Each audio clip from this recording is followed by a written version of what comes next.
اوس نو د فاتح کبل قصه وکړه اوس نو د دې مزل قصه وکړه اوس نو شونډې وسپړ بیان وکړه اوس د هغه تیر يرغل قصه وکړه اوس نو د فاتح کبل قصه وکړه اوس نو د دې مزل قصه وکړه اوس نو شونډې وسپړ بیان وکړه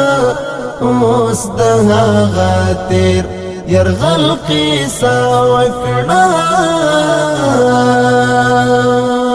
اوس په وچو شونډو او لمدو سترګو اوس په وچو شونډو او لمدو سترګو اوس په وچو شونډو او لمدو سترګو اوس په وچو شونډو او لمدو سترګو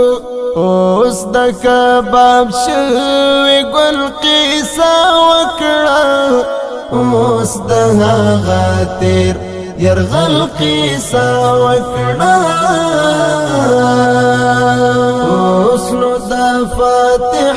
کبل قصه وکړه اوس نو د دې مزل قصه وکړه اوس نو شونډې وسپړ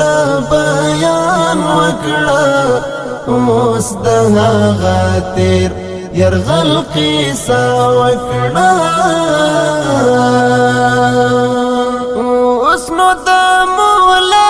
صاحب اړوند باندې اوس نو د مولا صاحب اړوند باندې اوس نو د مولا صاحب اړوند باندې اوس نو د مولا صاحب اړوند باندې اوس نو د مرحوم اتل قصه وکړه اوس د هغه تیر يرغل قصه وکړه اوس نو د فاتح کبل قصه وکړه اوس نو د دې مزل قصه وکړه اوس نو شونډې وسپړ بیان وکړه اوس د هغه تیر يرغل قصه وکړه اوس نو مجاهد د آزاد ژوند اوس نو مجاهد د آزاد ژوند اوس نو مجاهد د آزاد ژوند اوس نو مجاهد د آزاد ژوند اوس په ډاډه زړه تسل قصه وکړه اوس د هغه تیر يرغل قصه وکړه اوس نو د فاتح کبل قصه وکړه اوس نو د دې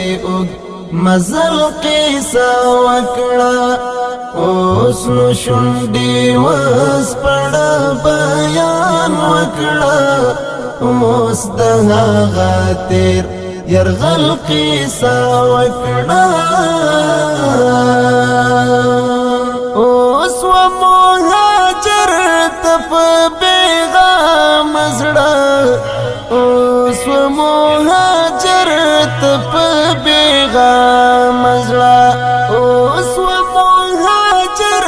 ته په بیغام زړه اوس و مهاجر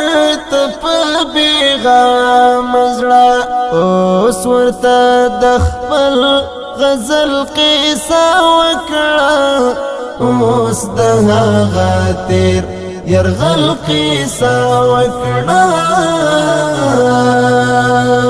اوس نو دا فاتح کبل قیسا وکړه اوس نو د دې مزل قیسا وکړه اوس نو شونډې وس پړه بیان وکړه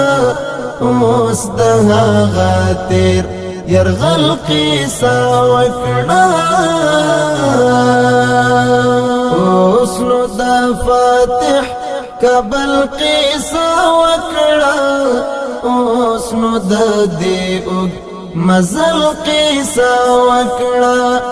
اوس نو شونډې وس پړه بیان وکړه اوس د هغه تیر يرغل قیسا وکړه